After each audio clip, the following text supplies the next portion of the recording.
Dans votre 20h, un fonds de soutien de 150 millions de nos francs désormais disponible pour l'autonomisation des personnes vivant avec un handicap. Le programme dénommé ONE Entreprendre a été officiellement lancé ce jour par le ministre en charge des solidarités nationales.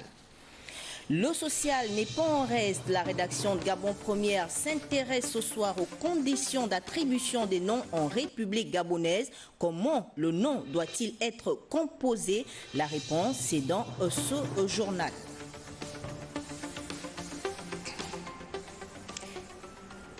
Dans votre 20h, on parlera également du retour de l'eau potable au village Luango dans le département de Mougoti, province de l'Anyanga. Après 3 ans de privation, les habitants peuvent de nouveau observer la magie du robinet.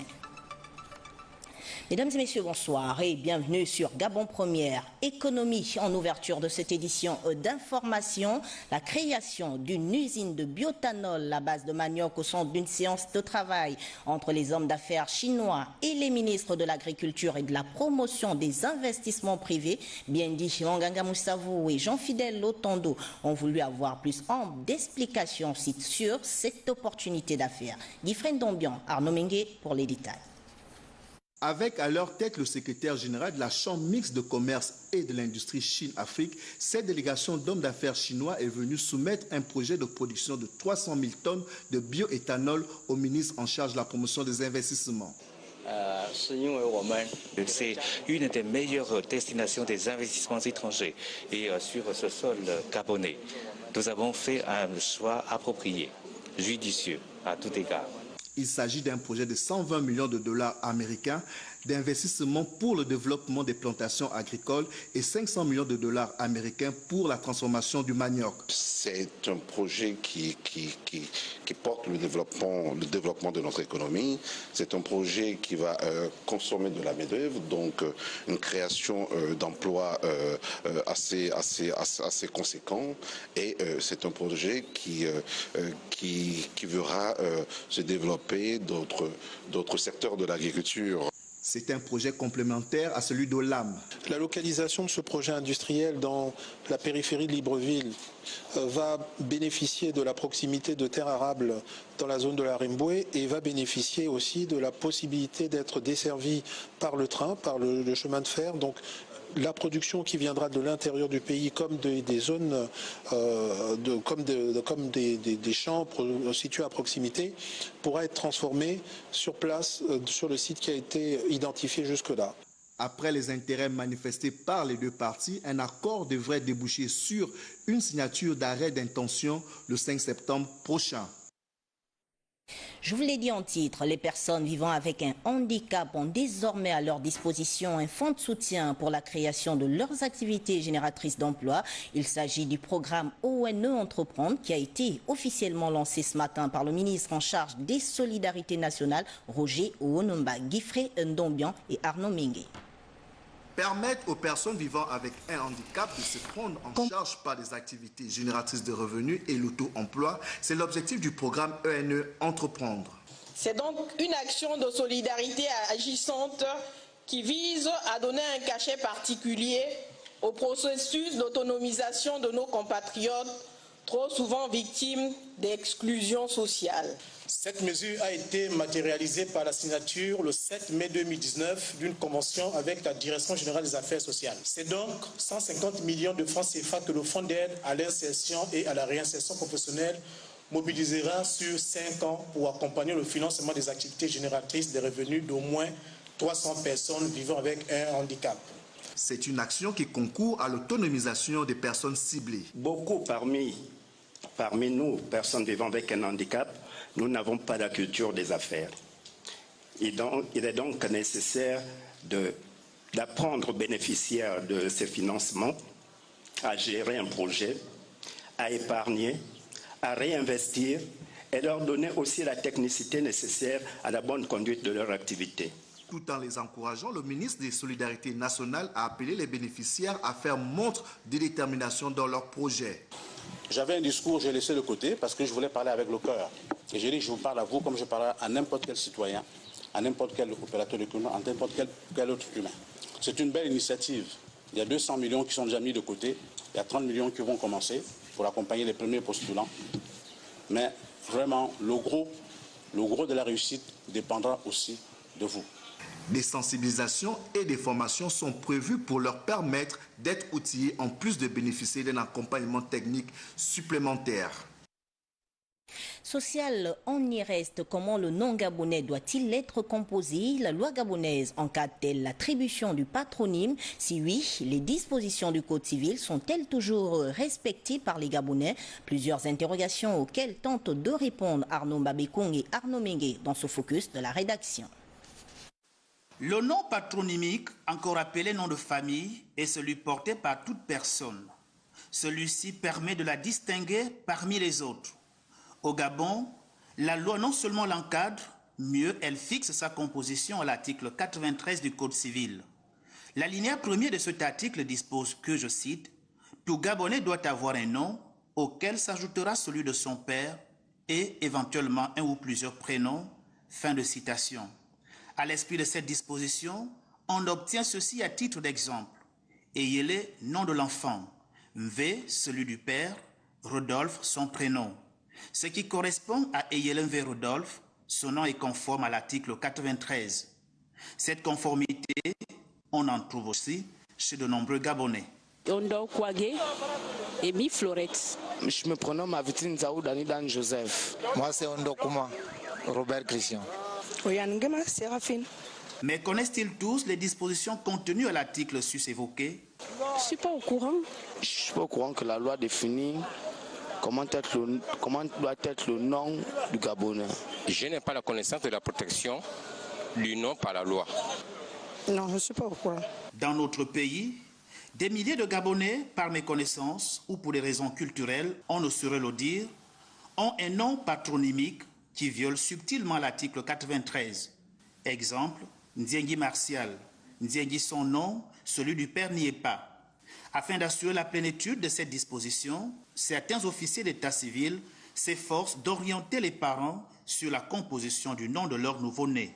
Lorsque nous recevons des usagers qui viennent faire des déclarations chez nous, les agents chargés de l'état civil se font fort d'expliquer au détail près les dispositions de la loi.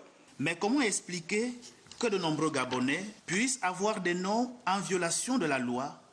Est-ce à cause du vide juridique constaté en termes de sanctions? Et si coercition il en était le cas, elle est individuelle, collective ou proportionnelle à l'infraction? Autant d'interrogations qui nous conduiront auprès des autorités judiciaires pour de plus amples précisions. Là donc une actualité à suivre de très près. L'actualité hors de Libreville nous emmène dans la province de Langounié, département de la Mougalaba. Là-bas, le député Roland Matiendi y était récemment, une occasion pour l'élu national de faire le compte-rendu des activités menées à l'Assemblée nationale durant la première session ordinaire. Vivino Vendant, Jean de Dieu Mambundo, nos envoyés spéciaux. Les populations de la Mougalaba au parfum des activités menées à l'Assemblée nationale. Tenez, posons la question à cet habitant du village Nzambi. Il y a eu un problème de tribunal qu'ils ont traité à l'Assemblée. Alors, ils veulent créer des tribunaux dans chaque rayon, donc dans chaque département. Et à ces chefs et notables Guietou. Il faut bien, les Gabonais, le Gabon protège la faune, la flore. C'est à ce niveau-là qu'il y a un hic. Faut-il exclusivement protéger les éléphants au détriment des êtres humains? La position n'est pas tout à fait claire. Ils savent tous ce qu'ont fait les députés et pour cause, leur représentant à la Chambre basse du Parlement vient d'effectuer un compte-rendu parlementaire dans sa circonscription électorale. Avec le nouveau code des hydrocarbures, on a introduit une disposition qui voudrait que l'État gabonais négocie avec les sociétés qui viennent. Et ce qui va se passer, c'est qu'une partie peut être donnée, on va dire, en numéraire, mais beaucoup plus, il y a une partie qui sera donnée en produits pour que l'État lui-même, au travers de son mécanisme, puisse aller peut-être négocier directement pour pouvoir le vendre. Début de mandat, occasion tout indiquée pour l'indépendant Roland Matiendi de présenter sa vision de développement du département. 10 objectifs, dont le plus important est la résorption du chômage des jeunes, l'ouverture d'un dépôt pharmaceutique et du collège d'enseignement secondaire de Guétou, figurent également en bonne place dans ce plan de développement local.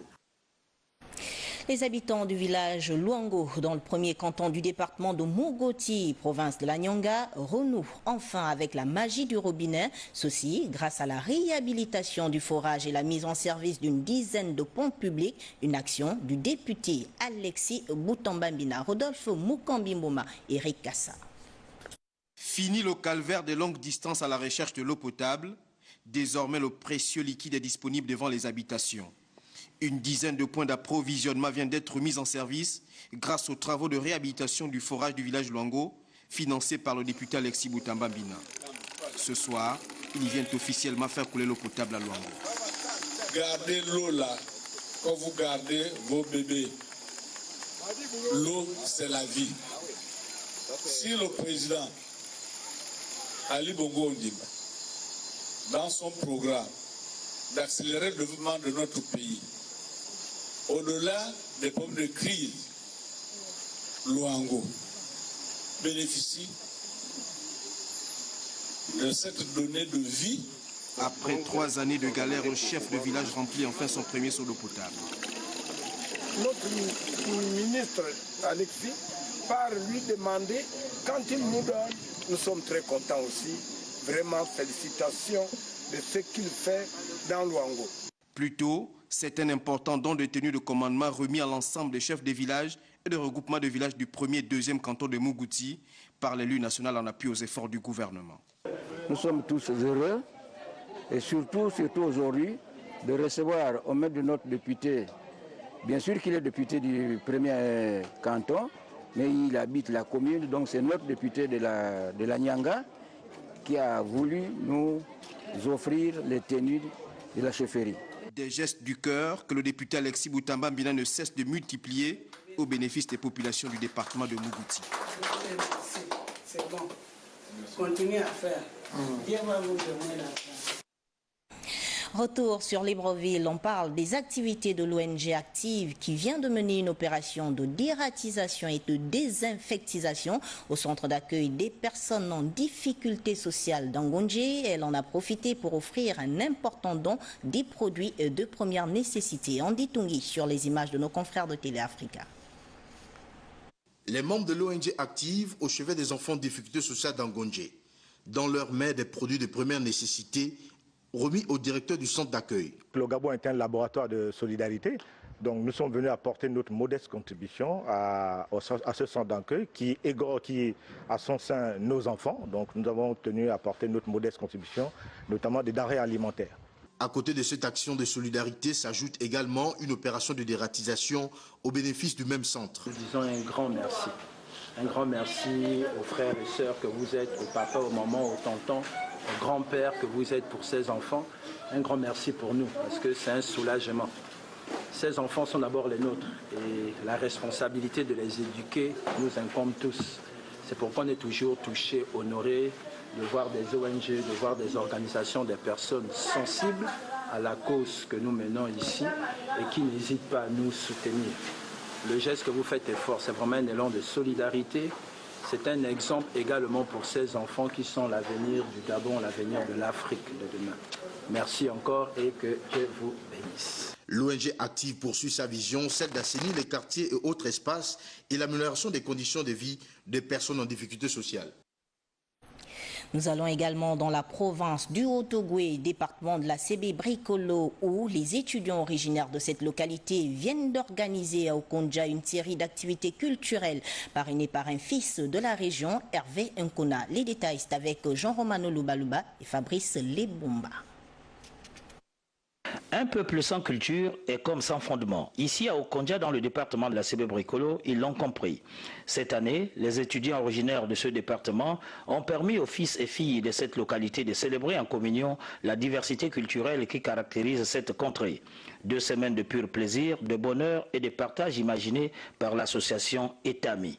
Quand je vois le visage de mes jeunes frères aussi égayé et puis tout le monde qu'il y a, on se rend bien compte que les gens ont vraiment apprécié. C'est pour ça que du moins je suis satisfait. Les jeux tels le ludo, la dame, Scrabble, l'accordéon et surtout le nchenda ont rivalisé d'adresse et de créativité. Parce que pour déceler ce nchenda, c'est quand même un travail de longue haleine. Donc moi je pense que c'est une réussite et il y a des jeunes qui ont découvert ce jeu aujourd'hui. Et tout le monde est vraiment content. Je les encourage une fois de plus à pérenniser les activités qu'ils ont initiées.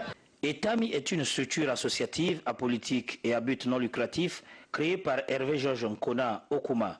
Sa devise est union, solidarité, développement et le slogan se résume au dicton Mparimaboua signifiant l'union fait la force. Ce grand rendez-vous visait non seulement à valoriser la culture au Bamba et Kota, mais également à raffermir les liens fraternels et d'amitié entre les étudiants d'une part et les participants, les organisateurs et le public d'autre part. Pour cette première édition, le public était au rendez-vous. La fête fut belle et haute en couleurs. La religion, on en parle également dans ce journal. Début ce lundi à Libreville de la 5e édition de la conférence organisée par l'Église de l'Assemblée pentecôtiste de Dieu du Salut sur le thème « Le prochain festin ». Près de 5 orateurs sont appelés 7 jours durant à unifier le peuple de Dieu autour du repas du Seigneur. Messagerie Ngobam, Francis Ngomo. Organisée pour la 5e fois à Libreville, la conférence pentecôtiste de Dieu constitue un cadre charismatique de festins spirituels pour le réveil confessionnel au Gabon. Ce programme est organisé pour la délivrance de gens qui sont en souffrance et nous organisons ce programme chaque année pour atteindre tout ce qui est dans les besoins. Au fait, c'est ça le but. Il y a la délivrance, il y a la guérison. Tout ce que vous aurez besoin, je crois, par la grâce qui nous a été donnée, et ça va manifester, ça va arriver.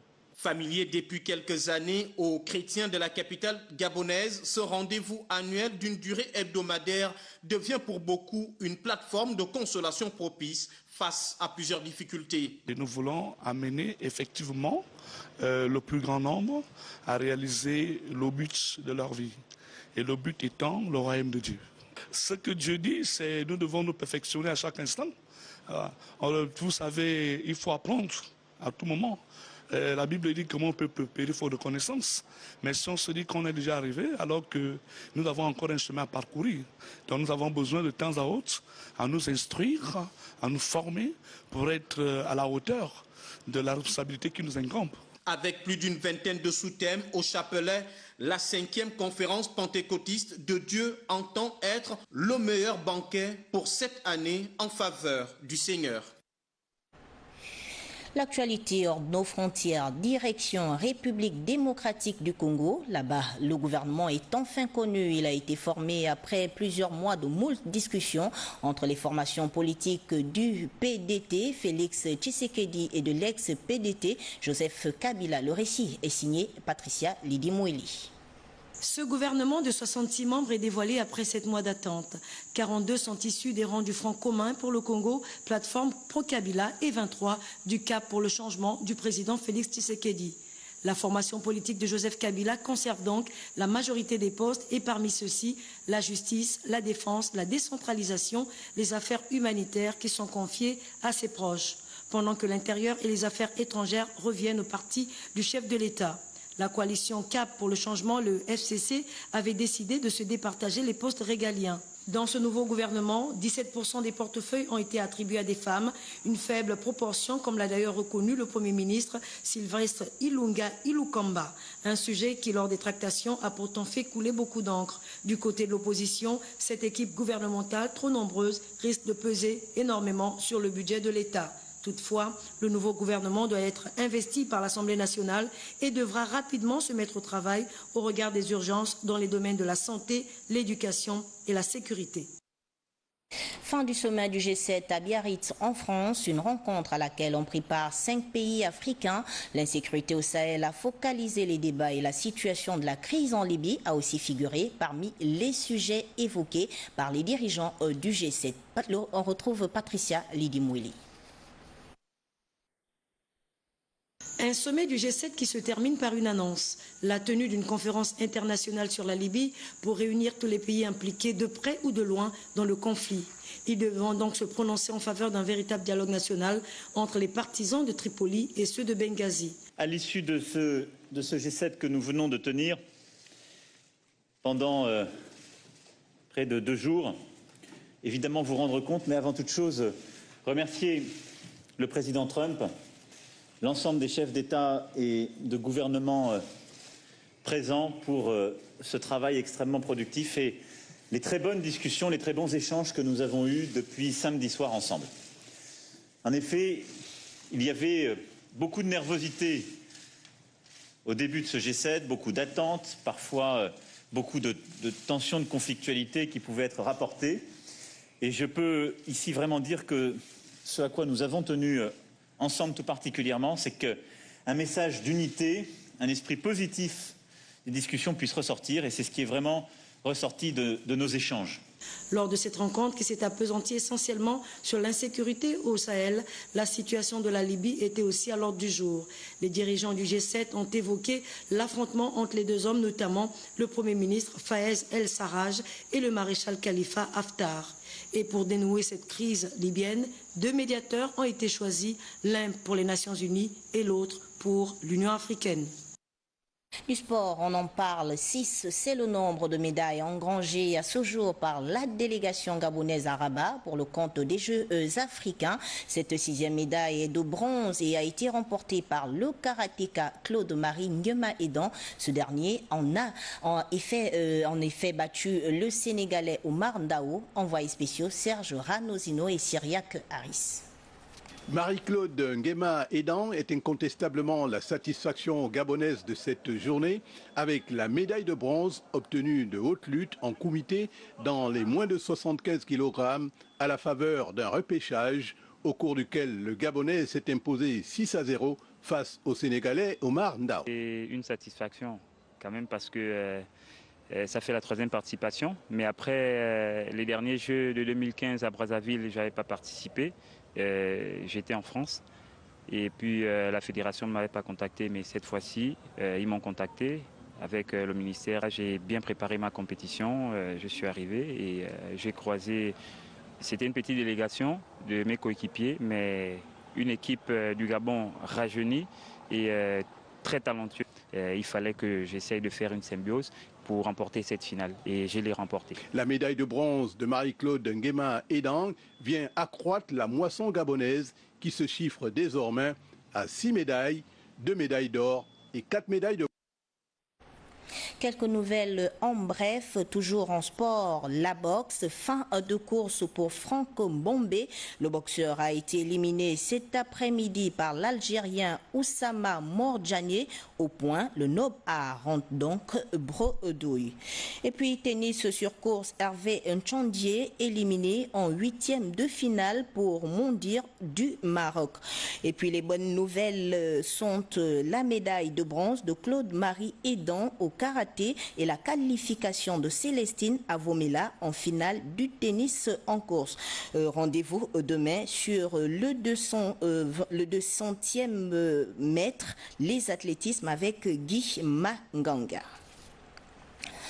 Toujours en sport, la Ligue de basket de l'Estuaire a organisé 3 finales au gymnase du lycée national Léomba. Les 2 premières finales Alpha League et Maxi League, réservées respectivement pour les minimes et les juniors, se sont jouées et ont enregistré les victoires d'Ovendo 7.0 pour les minimes, de NBA pour les juniors John Zue Abesolo Jerry Mourouma. La première des 3 finales du jour se jouait entre les minimes des clubs de Nzimba et Ovendo 7.0. Cette finale Alpha League avait pourtant bien débuté pour Nzimba qui, dès le début de la rencontre, prenait le jeu à son compte pour mener par la suite Ovendo 7.0 lors des 2 premiers quart-temps. Au retour des vestiaires, Ovendo 7.0 va créer la surprise en revenant à hauteur de Nzimba en inscrivant plusieurs paniers qui vont coup sur coup saper le moral des minimes de Nzimba. Très actif, Ovendo 7.0 va procéder à un jeu de défense-attaque tout en misant sur son meneur très lucide dans l'autre jeu. Leur performance dans l'exécution des actions compromet les quelques rares excursions de Nzimba qui finira par s'incliner devant Ovendo 7.0, une véritable équipe Android. Victoire 34-49.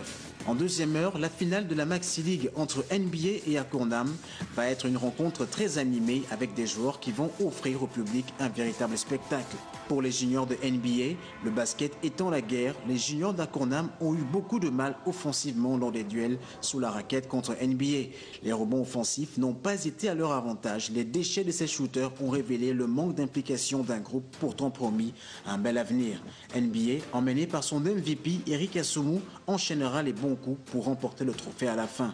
Les choix de l'entraîneur de NBA lui ont permis de dominer les 4 quarts-temps car le manque d'adresse à mi-distance et au lancer franc d'Akournam est un élément qui a été en leur défaveur. NBA vient de marquer son territoire en s'offrant le titre de champion Maxi League 2019, battant Akournam 74-64. Voilà, c'est sur cet élément sportif que nous mettons un terme à cette édition d'information. L'actualité se poursuit sur Gabon Première, 23h. Vous serez en compagnie de Wivine au Vendon, 13h de mai, Lorna Awangi. Lorsqu'il sera 20h, je me ferai le plaisir de vous retrouver chez vous. Donc, à demain, lorsqu'il sera 20h.